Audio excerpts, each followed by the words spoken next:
Bienvenido, Da Silveira, gracias por estar con nosotros, además en fechas que son siempre también de mucha actividad, sin duda, ¿eh? No, un gusto estar siempre acá y además un gusto ver cómo la prensa en Uruguay se ocupa tanto del tema de educación, que me parece que es una muy buena señal. Estamos en un momento en que hay que hacer muchas cosas y que ustedes, los que informan y los que son formadores de opinión, tengan el tema en la agenda como lo tienen, es una cosa Sin muy buena, duda. así que con muchísimo gusto. Bueno, reuniones que se han mantenido todos estos días, usted tuvo también la suya con María Julia Muñoz, que es la ministra saliente. ¿Cómo fue esa reunión? Cuando además en campaña, bueno, las declaraciones de María Julia Muñoz para con el que va a ser presidente de la calle Pou también fueron muy ácidas, ¿no? Fue una reunión muy cordial, muy amable. La ministra estaba en una actitud muy cooperativa, de mucha colaboración, nos dio mucha información. Estuvimos un buen rato repasando temas, conversando cuestiones de agenda pendiente. Yo decía, la salida fue de esas reuniones que hace que uno se sienta orgulloso de ser uruguayo, porque es esa clase de transición que asume que por encima de los cambios de gobierno hay cosas que permanecen las instituciones, permanece el Estado, permanecen políticas que tienen que tener una continuidad, y creo que todo eso es muy bueno para el país y para los uruguayos. ¿Le parece, o por lo menos durante su gestión, tiene planteado darle, porque uno ve que el ministro de Cultura, sea quien sea, ¿no? Todos sus antecesores, está muy presente a nivel de la cultura, pero no tanto a nivel de educación? Cuando hay conflictos, el ministro o la ministra, la figura que esté, no aparece. Obviamente esto tiene que ver, ¿no?, con la presencia del CODICEN, los organismos no desconcentrados, pero ¿no cree que le falta fuerza a la figura del ministro de Cultura, independientemente de cuál sea, en materias de educación, teniendo en cuenta que es ministro de Educación y Cultura? Yo creo que una cosa es el orden institucional que tenemos, que hay que respetarlo estrictamente, y otra cosa es cómo se trabaja dentro de ese orden. Nosotros estamos muy acostumbrados a decir, qué curioso cómo es en la educación, que hay un ministro de Educación y después hay un ente autónomo como ANEP y otros entes autónomos como la Universidad de la República o como UTEC, pero en realidad lo mismo tenemos en otras áreas. Piensen, por ejemplo, lo que pasa en economía. En economía hay un ministro de Economía, pero después hay un banco central que es autónomo, después hay un banco República que es autónomo, después está OPP, que interviene mucho en cuestiones de economía. Y sin embargo, hace muchos años que los uruguayos nos acostumbramos a la noción de que hay un equipo económico. Cada uno en su lugar, cada uno respetando los límites institucionales, cada uno respetando las autonomías, se trabaja en equipo, hay una línea común, hay una coherencia. Fíjense, acuérdense, una de las críticas que se le hacía al gobierno del presidente José Mujica era que tenía dos equipos económicos. Los uruguayos nos acostumbramos tanto a que tiene que haber una conducción coherente de la economía por encima de los límites institucionales, que cuando eso no pasa lo vemos como un problema. Bueno, yo creo que el desafío que tenemos en la educación es conseguir lo mismo. Conseguir un trabajo en equipo, conseguir autoridades que cooperan y se complementan por encima de sus lugares institucionales. Diría que no hay una visión de equipo a nivel educativo. Hasta ahora ha faltado bastante eso. Hasta ahora ha faltado bastante eso y quiero ser justo. No me refiero exclusivamente a los gobiernos de Frente Amplio. Antes también ha faltado eso. Nuestro sueño, de algún modo, es conseguir en la educación lo que hace muchos años los uruguayos conseguimos en economía, que hubo épocas que tampoco existía eso en economía, fue una cosa que se construyó. Y la verdad que lo estamos haciendo muy bien. Robert Silva, que va a estar al frente de CODICEN y su equipo, y mi equipo, estamos trabajando de manera muy, muy armoniosa. Nos reunimos hace muchas semanas que nos venimos reuniendo regularmente, con todo sobre la mesa, contando proyectos, compartiendo información. Da Silveira, ¿podemos hablar también de lo que va a ser el nuevo cambio en la gobernabilidad de la educación? Porque ese es un tema clave. Ustedes ya han presentado modificaciones, ¿verdad?, que tienen que ver con justamente cómo se van a manejar dentro del CODICEN, ya no quizás los consejos de secundaria, primaria, UTU, sino direcciones generales. Esto implica menos gente, quizás. Usted decía, mucha gente tomando muchas decisiones, y así no se puede avanzar en materia de educación. Es así. A ver, para entenderlo un poquito, hay una cosa que es ANEP que es un ente autónomo, como si uno dijera ANCAP, que se ocupa del conjunto de la educación pública y de supervisar a la educación privada desde la educación inicial hasta el fin de bachillerato, incluso en el caso de UTU hay algunos programas de educación superior. Ese ente tiene una estructura de gobierno. Esa estructura de gobierno incluye el CODICEN, que es simplemente la sigla del Consejo Directivo Central, o sea, es el directorio de ANEP, que tiene 5 miembros, y luego hay lo que llamamos consejos desconcentrados, un consejo inicial y primaria, un consejo de secundaria, un consejo de UTU, un consejo de formación en educación, como se le llama hoy, que es la vieja formación docente. Si juntamos todo eso, son 19 personas, solo en ANEP, tomando decisiones todos los días. Decisiones de primera magnitud. Es muy difícil manejar cualquier cosa si 19 personas están tomando decisiones todo el tiempo. Yo siempre pongo el ejemplo, imagínense un barco que en el puente de mando tienen 19 personas dando órdenes. Es muy difícil que ese barco pueda tener un rumbo claro. Pero además tenemos una división entre el consejo principal, que es CODICEN, y estos consejos desconcentrados. O sea, tenemos 2 niveles de órganos colectivos. Eso es una cosa rara. Es como si ANCAP, además de tener el directorio, tuviera un consejo que se ocupara de los combustibles, un consejo que se ocupara de cemento Con Portland. Iglesias del gremio FENAPES, él decía, bueno, con esto también se está garantizando la representación, la democracia, que él consideraba que era más democrático aquello que era decidido por más cantidad de personas que lo que ustedes proponían con esas direcciones generales. La democracia no se garantiza así, la democracia se garantiza teniendo representación en órganos que tengan la capacidad de decisión. Ahora, si nosotros tenemos este esquema tan complejo, el problema es que nadie decide. Y algo mucho peor, nadie se hace responsable de las decisiones. Cuando hay demasiada gente en la vuelta, las responsabilidades se diluyen. Fíjense, por poner un ejemplo bien claro. Pasamos los últimos 15 años diciendo que había que cambiar el sistema de elección de horas en la enseñanza media. Nunca se cambió. En 15 años no se pudo modificar eso, que sabemos que es un problema. ¿Quién es el responsable? Desde el CODICEN van a decir el responsable fue la directora de secundaria. La directora de secundaria va a decir el consejo de secundaria no me apoyó. El consejo de secundaria va a decir el CODICEN no tenía una política clara. Al final nadie es responsable de nada. Y cuando nadie es responsable de nada, las cosas no funcionan. Entonces nosotros lo que queremos es un esquema más parecido a lo que hay en el resto del Estado. No estamos inventando nada. En donde el CODICEN se fortalece como órgano rector de ANEP y ahí van a seguir estando los docentes con voz y con voto. Y los actuales consejos desconcentrados se sustituyen por direcciones unipersonales. Va a haber un director general de primaria inicial, un director general de secundaria, un director general de UTU. Por supuesto, ese director general no va a trabajar solo, no hay manera de que una persona maneje todo eso. Va a tener un subdirector administrativo, va a haber un equipo de trabajo, pero él es el responsable. Si las cosas no funcionan, sabemos quién es el responsable de que no funcionan. Y además, esa persona se integra a las sesiones del CODICEN. Entonces, eso que pasa hasta ahora, que se pierden, que entre lo que se decide en el CODICEN... Y también el CODICEN lo hace más fuerte, porque en definitiva también los lineamientos que vaya a sugerir van a tener otra dinámica para ejecutarse. Lo hace más fuerte y lo hace más conectado, más directamente conectado con lo que pasa en el conjunto del sistema educativo. ¿Qué se pretende dar con esto? Agilidad, más velocidad. Un órgano tan complicado como ANEP tiene que tomar muchas decisiones por semana. Si no, las cosas no funcionan. Y en el esquema actual no se están tomando la cantidad de decisiones que hay que tomar para que las cosas funcionen. Y además, responsabilidad. Entonces, ese es el sentido de esta reforma, que, insisto, no tiene nada de raro. Se parece a cómo funciona el Estado en muchas otras áreas igualmente importantes.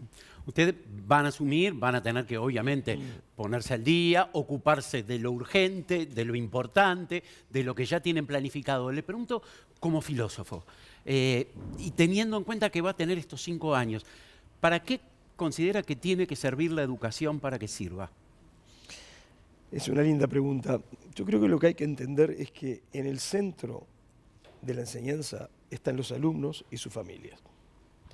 La enseñanza anda bien si aporta beneficios a los alumnos y a sus familias, y especialmente a los alumnos que vienen de los sectores más desfavorecidos. Porque los alumnos que vienen de los sectores favorecidos se las van a arreglar igual.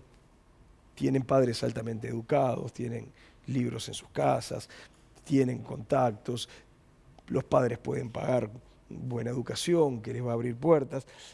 La educación anda bien cuando genera buenos aprendizajes y genera buenas oportunidades para los alumnos que vienen de los sectores más vulnerables. Todo lo demás,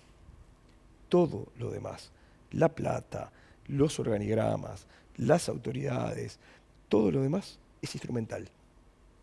Está bien usado si nos conduce a eso, aprendizajes de mejor calidad para más gente y especialmente para los más vulnerables.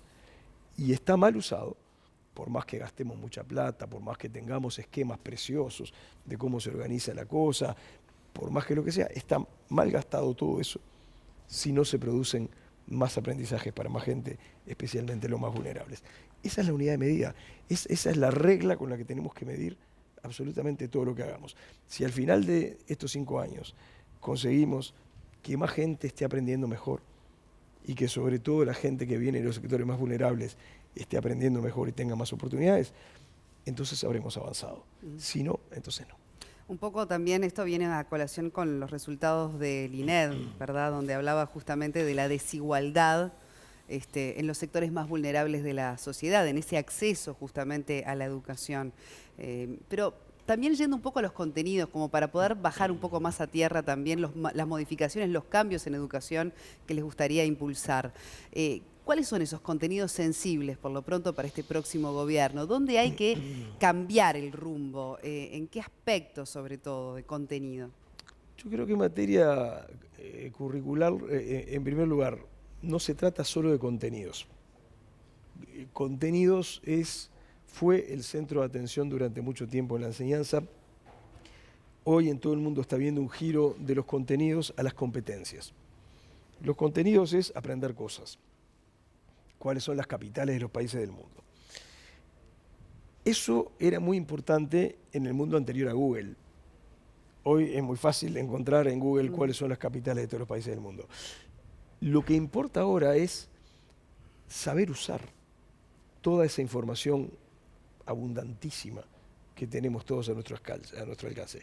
Saber usarla para resolver problemas, para construir proyectos de acción, para lograr objetivos de desarrollo personal, para aportar a la sociedad. Y eso es a lo que se llama competencias. Competencias es tener la capacidad de hacer cosas, aprovechando la información que está disponible. Este es un cambio que está ocurriendo en todo el mundo y este es un cambio que tenemos que terminar de instalar en Uruguay. Y cuando uno se pregunta cuáles son las competencias que hay que desarrollar, bueno, es una pregunta difícil, por ejemplo, porque nadie sabe muy bien qué competencias van a ser importantes dentro de 30 años. Todo cambia tanto, la tecnología avanza tan rápido, que es difícil saber cuáles son las competencias que van a hacer falta durante 30 años. Lo que sí se sabe muy bien es que, sean cuáles sean los cambios, hay competencias muy básicas que son indispensables. Poder leer un texto y entender lo que dice. Poder escribir un texto y que otros puedan entender lo que dice. Dominar la matemáticas básica para poder hacer operaciones matemáticas fundamentales, tener una cultura científica mínima, avanzar en lenguaje de programación. Sabemos que esas cosas son importantes. Entonces, uno de los énfasis tiene que estar puesto ahí, en desarrollar esas competencias que son fundamentales y en las que estamos mal. Una de las cosas que muestran las pruebas PISA es que un porcentaje demasiado grande de nuestros alumnos no es capaz de leer un texto, no digo un texto dificilísimo, no es capaz de leer un texto más o menos normal y entender su significado. ¿Hay que formar distinto a los docentes? Porque Sí, esto claro. también son cambios en, Sí, claro. en la manera, ¿verdad?, de impartir la educación. ¿Qué pasa con la Efectivamente. idea de la universidad de la educación para los docentes?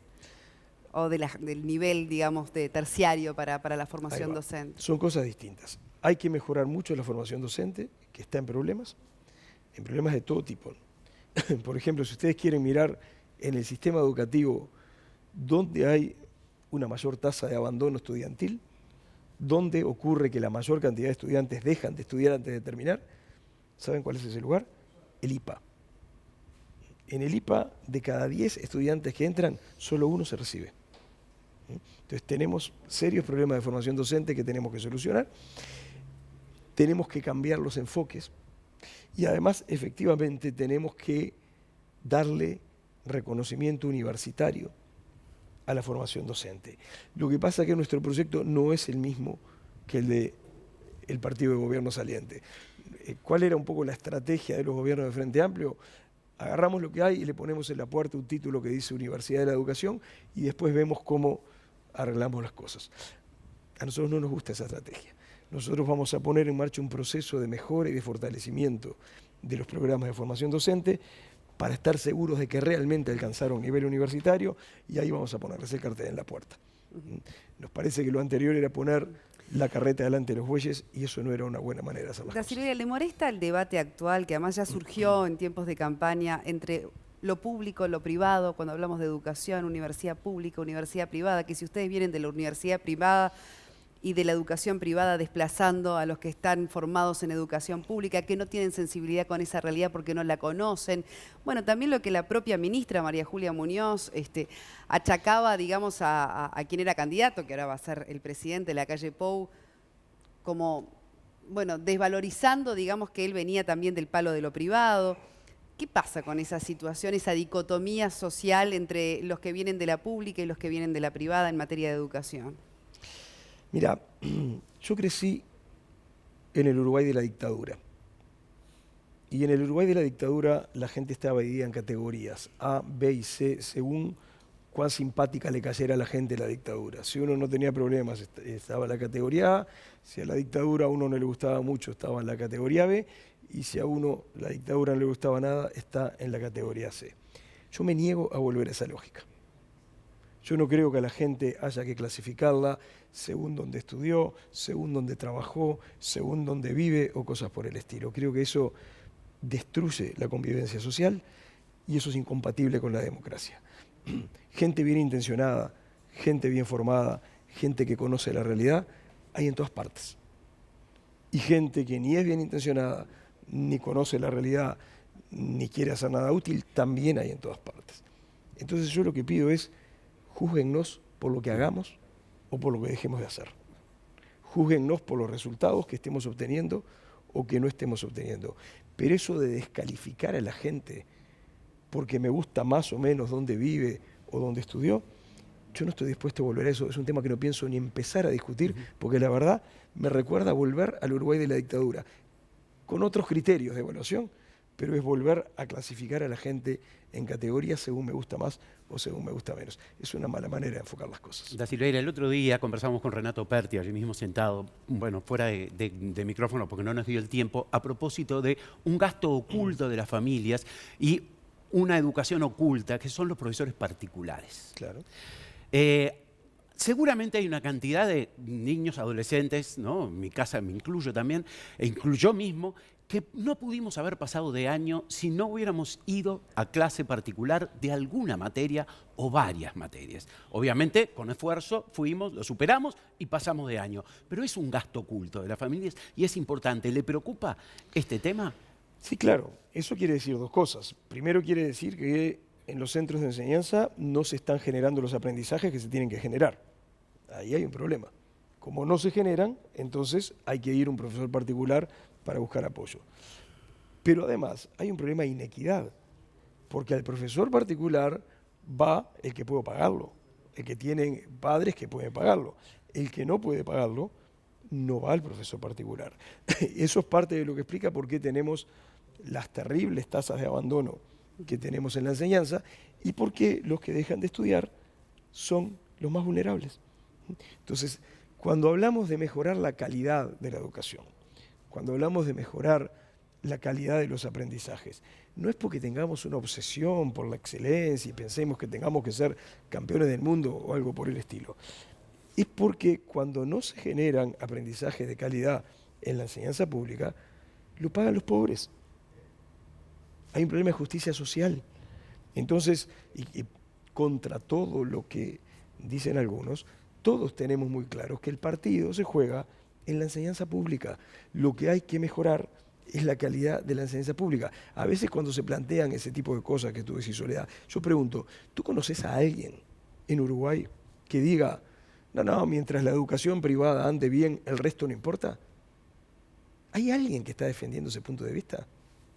Yo no conozco a nadie. Es pelear contra un fantasma. Cualquier persona razonable en Uruguay se da cuenta que el partido se juega en el terreno de la enseñanza pública y que lo que hay que mejorar es la enseñanza pública. Entonces, se agitan muchos fantasmas que no tienen que ver con nada, y yo creo que un buen criterio cuando algunos lanzan alguna de esas acusaciones alarmistas es preguntarse, ¿de quién está hablando? Cuando se dice, no, quieren privatizar, ¿privatizar qué? Porque, como se decía cuando estábamos en el liceo, privatizar es un verbo transitivo, precisa un complemento directo. Privatizar significa algo que está siendo privatizado. ¿Quién está proponiendo privatizar qué en la enseñanza de hoy? Y si uno no encuentra respuestas a esa pregunta, si uno no encuentra respuestas a la pregunta de quién está diciendo que solo importa la educación privada y no la pública, entonces el que está diciendo esas cosas está agitando fantasmas.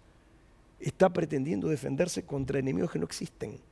Felizmente, la sociedad uruguaya es una sociedad que sigue siendo integrada, donde nadie tiene el monopolio de la sensibilidad social, donde todos queremos más justicia social, donde todos queremos más integración, más oportunidades. Entonces, yo creo que estaría bueno que ustedes como periodistas, a la gente que viene a agitar esos temores, preguntarles ¿de quién están hablando? ¿Se va a reunir con los gremios de la educación? ¿Qué va a pasar con esa relación donde ya hablan de tensión por los cambios que quieren implementar? Bueno, por esta disyuntiva de que ellos consideran de que ustedes vienen con una visión empresarial a traer a la educación pública. ¿Dónde está la prueba de eso? ¿Qué hay de empresarial? ¿Se van a sentar a dialogar, justamente a abordar estos temas, digamos, cara a cara? ¿Cómo se ve vinculándose con gremios bueno, tan combativos a veces, ¿no? Como son los de la educación, que son de tomar, bueno, muchas veces medidas... A ver, dos respuestas a eso que decís. Primero, creo que no es un buen enfoque hablar de los gremios de la educación como si fueran una sola cosa. Hay diferentes gremios de la educación y son muy distintos entre sí. Hay algunos que son muy representativos, tienen mucha gente atrás. Hay otros que tienen poquitísima representatividad, o sea, la cantidad de afiliados que tienen representa una cantidad muy chiquita del total. Por ejemplo, no voy a dar nombres. Hay gremios que son razonables y dialogantes. Tienen dudas, quieren entender, pueden tener críticas razonables y están dispuestos a conversar. Hay gremios que decidieron que ya saben todo y que está todo mal y que no hay nada de conversar. Aún así, una cosa que tenemos claro los miembros del gobierno que va a asumir el 1 de marzo es que nosotros vamos a ser un gobierno de todos los uruguayos, de los que nos votaron y de los que no nos votaron. Y a mí que me va a tocar el Ministerio de Educación y Cultura, yo voy a ser el ministro de Educación y Cultura de todos los uruguayos, de los que nos votaron y de los que no nos votaron. Y por lo tanto vamos a hablar con todos y vamos a sentarnos a conversar con todos, porque es nuestro deber. No estamos para dividir, estamos para conseguir soluciones que favorezcan a todos los uruguayos. En el 2015 Tabaré Vázquez tomó una medida que fue muy polémica, que fue declarar esencial la educación. Para usted, ¿la educación es un servicio esencial? Si por servicio esencial se entiende eso, no. O sea, nosotros, en aquel momento, a mi juicio, el gobierno cometió dos errores. Uno fue aplicar la esencialidad, que yo creo que es una mala idea, y lo otro fue inmediatamente retirarla, lo que en términos de autoridad, de ejercicio de autoridad, lo dejó muy mal parado. Nosotros no tenemos previsto que esa sea una medida y en todo ¿Pero fue caso... una mala idea puntual para esa situación particular o usted descarta utilizar la esencialidad como herramienta de presión? A ver, durante su la gobierno? esencialidad forma parte de nuestro orden institucional y uno no puede decir jamás la voy a usar. Lo que diría es, en todo caso, es el último de los recursos después de que todo se agotó y después de que todos los intentos de diálogo y de encontrar soluciones condujeron a una vía muerta. Lo que pasó en aquel episodio es que fue la primera medida que tomaron. Lo primero que hicieron fue eso, y eso es una cuestión que nosotros seguramente no vamos a hacer. ¿Y va a aumentar el presupuesto para la educación? Con esto ya redondeamos. ¿Tienen Nosotros pensado poder...? Nosotros nos comprometimos en campaña a que no va a bajar el presupuesto a pesar de todas las medidas que vamos a tener que tomar para equilibrar las cuentas públicas.